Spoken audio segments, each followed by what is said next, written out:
Hello friends, welcome to my channel Mastaki Pathshala where you learn English better through Bengali যেখানে তোমরা ইংরেজি শিখবে বাংলায় অনেক বেটার ভাবে। আজকে ক্লাসে পিএসসি ক্লার্কশিপ 2024 এ প্রিলিমস পরীক্ষার ফোর্থ শিফটে যে ইংরেজি প্রশ্নগুলো এসেছিল সেগুলো নিয়ে আলোচনা করব এবং তোমাদের এই পরীক্ষাটা হয়েছিল 17 নভেম্বর সেকেন্ড শিফট অর্থাৎ টোটাল পরীক্ষার ফোর্থ শিফট এবং সেই পরীক্ষাতে যে 30টা ইংরেজি প্রশ্ন এসেছিল সেগুলো আজকে ক্লাসে আমি ডিসকাশন করব, তার আনসার কি নিয়ে আলোচনা করব। এর আগের ক্লাসগুলোতে আমি ফার্স্ট শিফট, সেকেন্ড শিফট এবং থার্ড শিফটের পরীক্ষার যে প্রশ্নগুলো সেগুলো নিয়ে যথারীতি আলোচনা করেছি। আশা করছি তোমরা সেগুলো দেখেছো, তোমরা মিলিয়ে নিয়েছো তোমাদের কতগুলো আনসার কি ঠিক হচ্ছে এবং তোমরা কে কে কাট অফ ক্লিয়ার করতে পারছো এবং কারা অবশ্যই মেন্সের জন্য প্রিপারেশন নেওয়া এখন থেকেই শুরু করে দাও। আজকে ক্লাসেও আমরা ক্লার্কশিপ 2024 এর যে প্রিলিমস পরীক্ষার ফোর্থ শিফট সেই শিফটের পরীক্ষাগুলো যে প্রশ্নগুলো এসেছিল সেই প্রশ্নগুলো নিয়ে আলোচনা করব। তাহলে শুরু করছি আজকের লেসন। ফার্স্ট কোয়েশ্চেন ছিল a word that is spelled or pronounced like another word. একটা শব্দ যেটার উচ্চারণ কিংবা বানান বা উচ্চারণ অন্য শব্দের মতো হয় but have completely different meaning, কিন্তু পুরোপুরি একটা অন্য মিনিং হয়, তার অর্থ পুরোপুরি আলাদা থাকে, তাকে কি বলা হয়? Homonym, synonym, antonym, paronym. দেখো, প্যারোনিম হচ্ছে যখন একটা শব্দ থেকে একটা শব্দের উৎপত্তি হয়। যেমন ধরো মানে উইজডম, এখান থেকে তুমি ওয়াইজ কথাটা বলতে পারো, সুতরাং এটাকে প্যারোনিম বলা হচ্ছে, এটা সঠিক নয়। অ্যান্টো মানে হচ্ছে বিপরীত শব্দ, সঠিক হবে না। সাইনোনিম বা সিনোনিম সেটা হচ্ছে সমার্থক শব্দ, সঠিক হবে না। রাইট আনসার হবে অপশন এ হোমোনিম। অর্থাৎ ধরো মিট MEET আর একটা MEAT, দুটোর বানান আলাদা কিন্তু দুটোর উচ্চারণ এক এবং দুটোর মিনিং আলাদা, সুতরাং এই দুটো শব্দকে বলা হবে একে অপরের হোমোনিম। সো অপশন এ হবে right answer. Question number 2, an animal that feeds on plants. উদ্ভিদ খেয়ে বেঁচে থাকে যে প্রাণী তাদেরকে কি বলে? Carnivorous, herbivorous, insectivorous, omnivorous. Omni মানে অল, সমস্ত কিছু খায়, সর্বভুক, সঠিক হবে না। ইনসেক্টিভোরাস ইনসেক্ট বা পতঙ্গভুক, সঠিক উত্তর হবে না। কার্নিভোরাস মানে মাংসাশী প্রাণী, সঠিক উত্তর হবে না। Right answer option B herbivorous, বা বলতে পারো যে শাকাহারী প্রাণী, যারা গাছপালা খাচ্ছে, শাকসবজি খাচ্ছে, সো তৃণভোজী প্রাণী। সো অপশন বি হবে right answer, herbivorous. Question number 3, what is the noun form of restrict? Restrict শব্দটার noun form কি? Restricted, restricting, restriction, restrictive। সঠিক উত্তর অপশন সি restriction। Restriction হচ্ছে noun form, সঠিক উত্তর হবে তাই option C. Question number 4, we have been working dash this morning। সকালবেলা থেকে আমরা কাজ করে চলেছি। we have been working অর্থাৎ এটা প্রেজেন্ট পারফেক্ট কন্টিনিউয়াস, অনেকক্ষণ ধরে কাজ করছে, সে সকাল থেকে কাজ করছে। যখন একটা দীর্ঘ সময় পিরিয়ড ধরে কোনো কাজ চলছে তখন আমরা সেক্ষেত্রে সিন্স বসাই। সো অপশন সি হবে right answer, since. We have been working since this morning. Question number 5, a dash of lions অর্থাৎ সিংহের যে দল তাকে কি বলে? Herd, group, pride, pack. সঠিক উত্তর হবে option C pride of lions, অর্থাৎ সিংহের যে পাল তাকে বলা হয় প্রাইড। অপশন সি হবে রাইট আনসার। কোয়েশ্চন নাম্বার 6, বলা হচ্ছে my research focuses on the dash half of the 18th century. 18th century পরবর্তী যে অংশ, পরবর্তী অধ্যায়, পরবর্তী যে পার্ট মানে দ্বিতীয়ার্ধে আমার রিসার্চটা ফোকাস করছে। Letter, latter, late, lateness. Late মানে দেরি করা, সঠিক হবে না। লেটার মানে হচ্ছে পরবর্তী, এটা সঠিক উত্তর হবে না। রাইট আনসার বা option B letter.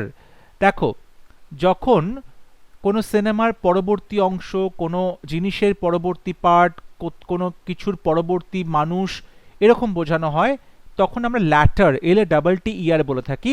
So option B হবে right answer, my research focuses on the latter half of the 18th century. Question number 7, Neha played when evening came. বলছে ওয়েন ইভিনিং কেম, এখান থেকে কিন্তু একটা সাব ক্লজ তৈরি হচ্ছে আর Neha played এটা একটা মেইন ক্লজ। বলছে আইডেন্টিফাই দি ক্লজ, তাহলে এক্ষেত্রে ওয়েন ইভিনিং কেম অর্থাৎ অপশন সি হবে রাইট আনসার, কারণ এটা হচ্ছে sub clause. Question number 8, choose the correct plural form. Daughter in law যখন বলা হয়, daughter in law, brother in law, sister in law, father in law, mother in law, তখন যে শব্দগুলো বেশি ইম্পর্টেন্ট তার সাথে এস যুক্ত করে প্লুরাল করা হচ্ছে। এক্ষেত্রে ডটার বেশি ইম্পর্টেন্ট, ডটারের সাথে এস বসছে, ডটার্স ইন ল হবে। সো অপশন বি হবে right answer, daughters in law. Question number 9, what is the antonym of conform? Conform কথার অর্থ হচ্ছে কোনো কিছু নিয়ম মেনে চলা, অ্যাবাইড বাই কোনো কিছু নিয়ম মেনে চলা, ঠিক আছে। কমপ্লাই উইথ এটা অ্যান্টোনিম, মানে কোনো কিছু নিয়ম না মেনে চলা, বিদ্রোহ করা, রেবেল, রেবেল সঠিক উত্তর হতে পারে, বিদ্রোহ করা। হাইড মানে লুকোনো, সঠিক হবে না। কনফ্লিক্ট মানে একটা বিতর্ক, দ্বন্দ্ব, অবশ্যই যখন তুমি কোনো কিছু বিরোধিতা করছো তখন কনফ্লিক্ট হচ্ছে, সো অপশন 3 সঠিক হতে পারে। ট্রাস্ট বিশ্বাস সঠিক হবে না। তাহলে দেখতে পাচ্ছি আমরা এখানে 1 নাম্বার এবং 3 নাম্বার দুটোই সঠিক হচ্ছে। সো এখানে দেখো অপশানে বলছে 1 and 3, both 1 and 3, so option A হবে right answer, both 1 and 3। Question number 10, wisdom is always better than strength. Underline করা নাউনটা কোন ধরনের নাউন? উইজডম মানে জ্ঞান, কালেকটিভ, কমন, ম্যাটেরিয়াল, অ্যাবস্ট্রাক্ট। সঠিক উত্তর অপশন ডি, অ্যাবস্ট্রাক্ট নাউন, যে নাউনকে তুমি দেখতে পাবে না, ধরতে পারবে না, ছুতে পারবে না, শুধু ফিল করতে পারবে, অনুভব করতে পারবে। সো উইজডম হচ্ছে abstract noun, option D is the correct answer. Question number 11, indirect স্পিচে নিয়ে যেতে হবে। He said I have passed the examination. I have passed এখানে প্রেজেন্ট পারফেক্ট টেন্স, তাহলে এটা পাস্ট পারফেক্ট হয়ে যাবে। আই অ্যাম পাসড হবে না। He said that I passed হবে না, হি হ্যাজ পাসড হবে না, সঠিক উত্তর অপশন বি, he said that he had passed. এখানে প্রেজেন্ট পারফেক্ট ছিল, সেটা হয়ে যাবে পাস্ট পারফেক্ট, এবং আইটা যেহেতু সে নিজের কথা বলছে তাহলে হি হয়ে যাবে, তাহলে he said that he had passed the examination, option B হবে right answer. Question number 12, red hot is a compound word that is formed by noun, noun, adjective, adjective, noun, gerund, adjective, verb। এখানে verb তো কিছু নেই, জিরান্ডও কেউ নেই। দেখো red এটা অবশ্যই একটা নাউন হতে পারে, আবার অ্যাডজেক্টিভও হতে পারে, ঠিক আছে। It is a red ball, তাহলে বলটা নাউন হলে রেডটা অ্যাডজেক্টিভ হবে। আবার যদি বলো red is my favourite colour, তাহলে রেড ওখানে নাউন হচ্ছে, তাহলে রেডটা নাউন অ্যাডজেক্টিভ দুটোই হতে পারে। হট এটা ডেফিনেটলি একটা অ্যাডজেক্টিভ, এটা কখনোই নাউন হিসেবে বসতে পারে না। তাহলে দেখতে পাচ্ছি আমরা এখানে নাউন অ্যাডজেক্টিভে কোনো অপশন নেই, দুটো নাউন তো নয়, তাই দুটো অ্যাডজেক্টিভ হতে পারে, red adjective, hot adjective, so option B হবে right answer, adjective and adjective. Question number 13, identify the correctly spelled word. Connotation, দেখো এখানে কোনোটেশনে কিন্তু ডাবল এন হয়, সো অপশন ডি হবে right answer. Connotation C O double N O T A T I O N, কোনোটেশনে C O double N O T A T I O N, connotation. Connotation কথার অর্থ হচ্ছে তুমি কোনো কিছু একটা ধরো বোঝানোর চেষ্টা করছো, ঠিক আছে, তুমি একটা কিছু অ্যাডিশন করছো, কোনো একটা কথা বললে সেই কথার পরিপ্রেক্ষিতে তুমি কোনো একটা কিছু বোঝানোর চেষ্টা করছো, একটা আইডিয়া বা একটা ফিলিংস, তখন তাকে বলে কোনোটেশন। সো এক্ষেত্রে সঠিক উত্তর অপশন ডি, কোনোটেশন, বানানটা সঠিক আছে। Question number 14, the army dashed the troubled places as curfew remained in force। যখন কারফিউ করা হয়েছে তখন আর্মি বিভিন্ন যে ট্রাবলড প্লেসেস, যেখানে ঝামেলা সৃষ্টি হচ্ছে, সেই সমস্ত জায়গাগুলোতে কি করছে? Moved, walked, petrol, ran. সঠিক উত্তর অপশন সি, পেট্রোল। পেট্রোলিং করা মানে হচ্ছে পাহারা দেওয়া, টহল দেওয়া, টহল দেওয়া, সো আর্মি টহল দিয়েছিল, এখানে পেট্রোল, অপশন সি হবে right answer. Question number 15, he was not confident but he appeared for the interview। Say confident ছিল না কিন্তু সে ইন্টারভিউতে এসেছিল। এই কম্পাউন্ড সেন্টেন্সটাকে কি করতে হবে? বলছে সিম্পল সেন্টেন্সে নিয়ে যেতে, সিম্পল সেন্টেন্স। তাহলে এখানে একটা বিপরীত একটা আইডিয়া দেখতে পাচ্ছি, সে কনফিডেন্ট ছিল না কিন্তু সে ইন্টারভিউতে গিয়েছিল, তাই কনফিডেন্ট না হওয়া সত্ত্বেও, সত্ত্বেও, তাহলে in spite of not being confident, এটা একটা ফ্রেজ, একটা ফ্রেজ, এবং এটা একটা simple sentence. He appeared for the interview, একটা সাবজেক্ট আছে, একটা ভার্ব আছে, ফাইনাইট ভার্ব, তাহলে he appeared for the interview, এটা হবে সঠিক উত্তর। এখানে কিন্তু এটা সিম্পল সেন্টেন্সে করা হয়েছে। অপশন বিতে বলছে in spite of lacking in confidence, এখানেও ইনস্পাইট অফ দিয়ে ল্যাকিং ইন কনফিডেন্স বলছে, এখানে যেটা ছিল নট বিং কনফিডেন্ট মানে আত্মবিশ্বাসী হয়নি, এখানে বলছে ল্যাকিং ইন কনফিডেন্স, আত্মবিশ্বাসের অভাবে হি অ্যাপিয়ার্ড ফর দি ইন্টারভিউ। তাহলে দেখতে পাচ্ছি এ এবং বি দুটোই কিন্তু সঠিক, তাই রাইট আনসার হবে option C, both A and B, both A and B. Option ডিতে যেটা বলছে he appeared for the interview though he was not confident, দো থেকে সাবক্লজ শুরু হয়ে এটা একটা কমপ্লেক্স সেন্টেন্স হয়ে গেছে, তাই এটা সঠিক উত্তর হবে না, রাইট আনসার হবে অপশন সি, এ এবং বি দুটোই রাইট আনসার। আমরা যে আলোচনা করছি পিএসসি ক্লার্কশিপ 2024 এর যে শিফট, থার্ড, ফোর্থ শিফটের যে প্রশ্ন সেগুলো, question number 16, the antonym of the word grueling. দেখো গ্রুয়েলিং মানে হচ্ছে প্রচণ্ড টায়ারিং, খুব কষ্টসাধ্য, খুব পরিশ্রম সাপেক্ষ কোনো কাজ। এটা অ্যান্টোনিম কি হবে? কানিং মানে খুব ধূর্ত, সঠিক হবে না। মোটিভেটিং মানে তুমি কাউকে কোনো কাজ করতে উৎসাহিত করছো। ড্যাম্পেনিং কারোর মুড তুমি আস্তে আস্তে তাকে কি করছো, আরও বেশি নিরুৎসাহিত করে দিচ্ছ, বা বলতে পারো কোনো কিছু স্যাঁতস্যাঁতে হয়ে যাচ্ছে, এটা সঠিক উত্তর হবে না। Right answer option B, easy বা খুব সহজ। তাহলে গ্রুয়েলিং এর অপোজিট হবে ইজি টাস্ক বা easy. Question number 17, form a correct and meaningful sentence by rearranging the following. To sell, a gentleman who wishes to go abroad has a dog. এখানে দেখো আমরা একটা নাউন পেয়েছি, যেটা সাবজেক্ট হতে পারে আ জেন্টলম্যান, সো বি দিয়ে শুরু হবে। এখানে একমাত্র অপশন বিতে বি দিয়ে শুরু নেই, আর বাদ বাকি সবকটাতে বি দিয়ে শুরু হচ্ছে। তাহলে আ জেন্টলম্যান, এবং হুটা কিন্তু জেন্টলম্যানের জন্য বলা হচ্ছে, ডগের জন্য বলা হচ্ছে না, জেন্টলম্যানের জন্য। তাহলে জেন্টলম্যানের পরেই আমাকে এই ক্লজটা বসাতে হবে।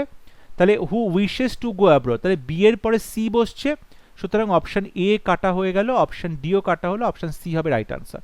আর gentleman who wishes to go abroad, এখানে আমি একটা কমপ্লেক্স যেটা রয়েছে সাবক্লজ সেটা বললাম, কিন্তু মেন সাবজেক্ট ছিল আ জেন্টলম্যান, তারপরে আমাকে মেন ভার্ব হ্যাজ নিয়ে আসতে হলো, হ্যাজ আ ডগ। আর ডগের ক্ষেত্রে বলা হচ্ছে টু সেল, যেটাকে বিক্রি করবে। তাহলে প্রথমে এখানে বি হচ্ছে, তারপরে সি হচ্ছে, তারপরে ডি হচ্ছে, এবং তারপরে এ আসছে, সো অপশন সি হবে রাইট আনসার। আর জেন্টলম্যান একজন ভদ্রলোক, হু উইশেস টু গো অ্যাব্রড যিনি বিদেশে যেতে চান, হ্যাজ এ ডগ একটা কুকুর আছে, টু সেল বিক্রি করার জন্য, সো অপশন সি হবে right answer. Question number 18, the making of the plan is in hand. এই প্ল্যানটা মেক করা চলছে। এখানে মেকিংটা কি? Noun, infinitive, adjective, জিরান্ড। দেখো মেকিং ভার্বের সাথে, মেক ভার্বের সাথে আইনজি যুক্ত করা হয়েছে মেকিং, এবং এটা যখন নাউনের মতো কাজ করছে, কারণ এটা কিন্তু একটা সাবজেক্ট, নাউনের মতো কাজ করছে। তাই নাউনের মতো কাজ করলে এবং যখন ভার্বটা আইনজি যুক্ত ফর্ম নাউনের মতো কাজ করে, তখন তাকে জিরান্ড বলা হয়। সো এটা আসলে কিন্তু জিরান্ড, যেটা নাউনের মতো বিহেভ করছে, সো অপশন ডি হবে রাইট আনসার, এটাকে আমরা জিরান্ড বলবো। Question number 19, what does the word verisimilitude mean? দেখো verisimilitude কথাটার অর্থ হচ্ছে সিমিলারিটি টু দ্য ট্রুথ, মানে সত্যের সাথে প্রায় কাছাকাছি, মানে অনুরূপ বলতে পারো। ট্রুথ সত্য হবে না, ভেরিফাইড হবে না, ফ্যামিলিয়ার হবে না, সঠিক উত্তর হবে অপশন বি, সিমিলার বা একই রকম বা অনুরূপ। সো verisimilitude-এর যে সিনোনিম সেটা হচ্ছে option B, similar. Question number 20, she did not appear for the interview on time. appear এই শব্দটাকে ফ্রেজাল ভার্ব দিয়ে রিপ্লেস করতে হবে। appear মানে হাজির হওয়া, উপস্থিত হওয়া।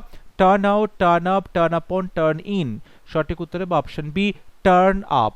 টার্ন আপ মানে হচ্ছে অ্যাপিয়ার করা বা উপস্থিত হওয়া বা অ্যাটেন্ড করা, সো অপশন বি হবে right answer. Question number 21, the plural form of hypothesis. হাইপোথিসিসের প্লুরাল ফর্মটা কি? এসআইএস থাকলে সেটা এসিএস হয়ে যায়, সো হাইপোথেসিস অপশন এ হবে right answer, hypotheses. Question number 22, who is an atheist? নাস্তিক কাকে বলা হয়? যিনি ভগবানের অস্তিত্বে বিশ্বাস করেন না। One who does not believe in the existence of God, ভগবানের অস্তিত্বে বিশ্বাস করে না, who does not believe, so option C হবে right answer, who does not believe in the existence of God. Question number 22, one of my friends dash visiting me this summer. আমার কোন একটা বন্ধু এই গরমে আমার সাথে দেখা করতে আসবে, ভিজিটিং আছে, আর ভিজিটিং হবে না কারণ এখানে সাবজেক্ট ওয়ান, সিঙ্গুলার সাবজেক্ট, তাই প্লুরাল ভার্ব বসবে না। আর বিং ভিজিটিং হবে না, উইল ভিজিটিং হয় না, উইলের পরে ভি ওয়ান বসে, আইনযুক্ত ভার্ব বসে না, তাই সঠিক উত্তর হবে অপশন বি, ফিউচার কন্টিনিউয়াস হবে। এটা হচ্ছে ফিউচার কন্টিনিউয়াস, অর্থাৎ will be visiting, so option B হবে right answer, one of my friends will be visiting me. Question number 24, birds of the same feather dash together, এটা idiomatic expression, এটা fill in the blank করতে বলা হয়েছে।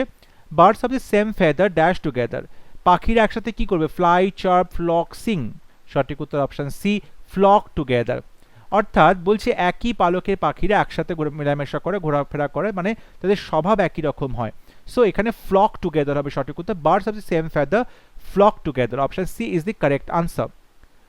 Question number 25, our sir teaches mathematics dash English, across, beside, besides, over. যদি over করো, teaches over মানে mathematics over English, মানে ইংরেজি না শিখিয়ে ম্যাথমেটিক্স শেখায়, সেটা খুব একটা ভালো যাচ্ছে না, মিনিংটা মিলছে না। বিসাইড মানে পাশে বসা, এটাকে বোঝায়, সঠিক হবে না। অ্যাক্রস মানে অপোজিটে, সঠিক হবে না। রাইট আনসার হবে অপশন সি। বিসাইডস মানে হচ্ছে এক্সট্রা বা অতিরিক্ত, অর্থাৎ our teacher teaches mathematics besides English, ইংরেজি শেখানোর পাশাপাশি ম্যাথমেটিক্সও করান। সো সেক্ষেত্রে সঠিক উত্তর হবে option C, besides. Question number 26. What is the negative form of the following sentence? Alfred was the best king that ever reigned in England. দেখো বলছে অ্যালফ্রেড ছিল সব থেকে শ্রেষ্ঠ রাজা যারা ইংল্যান্ডে রাজত্ব করেছেন। সিতে বলছে Alfred was not the best king, এখানে নট দি বলে দিয়েছে, উল্টো মিনিং হয়ে গেল, সঠিক হবে না। Alfred remains Peerless as a king in England, এটা নেগেটিভ তো কোনো মতেই হচ্ছে না। অপশন এ হবে সঠিক উত্তর, no other king as good as Alfred ever reigned in England. No other king, অন্য কোনো রাজা, অ্যাজ গুড অ্যাজ অ্যালফ্রেড, অ্যালফ্রেডের মতো এত ভালো, এভার রেইনড রাজত্ব করেছে ইন ইংল্যান্ড। সো সঠিক উত্তর হবে অপশন এ। এখানে যখন দ্য বেস্ট কিং থাকছে বা সুপারলেটিভ থাকছে তখন নো আদার দিয়ে শুরু করতে হয়, তাহলে সেটা অটোমেটিক্যালি পজিটিভ ডিগ্রিও হবে এবং নেগেটিভ সেন্টেন্সও হবে। আর এখানে যেহেতু পজিটিভ ডিগ্রি, তাই বেস্টে পজিটিভ ডিগ্রি গুড লেখা হয়েছে, অ্যাজ গুড অ্যাজ। সো সঠিক উত্তর হবে option A. Question number 27, what is the synonym of lark? লার্কের সিনোনিম কি হবে? দেখো লার্ক মানে হচ্ছে লুকিয়ে থাকা, ঠিক আছে। সো লিন মানে হচ্ছে ঝুঁকে থাকা, সঠিক হবে না। প্লে, গাইড, সঠিক হবে না। রাইট আনসার হবে অপশন বি, হাইড বা লুকোনো বা লুকিয়ে থাকা। So option B is the correct answer. Question number 28, that is a fall that will right itself. That is a fault, এটা হচ্ছে সেই ফল যেটা উইল রাইট ইটসেলফ। এই যে রাইট, এটা কোন ধরনের শব্দ? Adverb, verb, noun, adjective. দেখো that is a fall that, দ্যাটটা এর পরে এখানে আমরা দেখতে পাচ্ছি উইল আছে হচ্ছে হেল্পিং ভার্ব। উইল সবসময় অক্সিলারি ভার্ব হিসেবে কাজ করে, তাহলে তারপরে ডেফিনেটলি মেইন ভার্ব বসাতেই হবে। তাহলে এখানে রাইটটা হচ্ছে মেইন ভার্ব। সো এক্ষেত্রে অপশন বি হবে সঠিক উত্তর, verb. That is a fall that will right itself, এটা হচ্ছে তেমন একটা দোষ বা ত্রুটি যেটা নিজে নিজেকে কারেকশন করবে। সো এক্ষেত্রে রাইট কিন্তু ভার্ব হিসেবে বসছে। সো অপশন বি হবে right answer. Question number 29, identify the complex sentence from the options below. He went to his father's native place, সে তার বাবার নেটিভ প্লেসে গেছিল, সাবজেক্ট একটা, এখানে ফাইনাল ভার্ব আছে একটা, এটা কিন্তু কোনো কমপ্লেক্স সেন্টেন্স, সিম্পল সেন্টেন্স, সঠিক উত্তর হবে না। বিতে বলছি হি সাকসিডেড, সে সফল হয়েছিল, অলদো যদিও, his success was not expected, যদিও তার সাকসেসটা কিন্তু এক্সপেক্ট করা হয়নি। এক্ষেত্রে he succeeded main clause and although থেকে সাব ক্লজ শুরু হচ্ছে, আর সাব ক্লজ থাকা মানেই সেটা কমপ্লেক্স সেন্টেন্স হবে। সো সঠিক উত্তর হবে অপশন বি। তাহলে এতে আমরা পেয়েছিলাম সিম্পল সেন্টেন্স। সিতে বলছি হি ওয়াজ আ মিয়ার বয় but he offer to fight the giant, এটা কম্পাউন্ড সেন্টেন্স, কারণ এটাকে বাট কনজাংশন দিয়ে যুক্ত করা হয়েছে, এটা সঠিক উত্তর হবে না। He must have done this for he is a conscientious man, এটাও কিন্তু ফর দিয়ে যুক্ত আছে, কম্পাউন্ড সেন্টেন্স, এটাও সঠিক উত্তর হবে না। রাইট আনসার হবে অপশন বি, এটা complex sentence. He succeeded although his success was not expected, although থেকে সাব ক্লজ তৈরি হচ্ছে। এবং আজকে ফোর্থ শিফটের last question, cartography is the study of. Cartography যে পড়াশুনো, কি নিয়ে পড়াশুনো? Cards, maps, graphic art, cartoons, সঠিক উত্তর হবে অপশন বি, ম্যাপ। ম্যাপ নিয়ে যে পড়াশুনো তাকে বলা হয় কার্টোগ্রাফি, ম্যাপ তৈরি করা, ম্যাপ অঙ্কন করা, এটাকে বলা হয় কার্টোগ্রাফি। সো অপশন বি হবে রাইট আনসার। আই হোপ আজকে তোমাদের ক্লাস ভালো লেগেছে এবং তোমরা অবশ্যই যদি ভালো লাগে ভিডিওটি লাইক করবে, শেয়ার করবে, সাবস্ক্রাইব করতে ভুলবে না আমার চ্যানেল। আর তোমরা অবশ্যই কমেন্টে লিখে জানাবে আউট অফ 30 তোমরা কতগুলো প্রশ্নের সঠিক উত্তর করতে পেরেছো। পরবর্তী ক্লাস নিয়ে খুব শীঘ্র দেখা হবে, ততক্ষণ সবাই ভালো থাকবে, সুস্থ থাকবে। Thank you.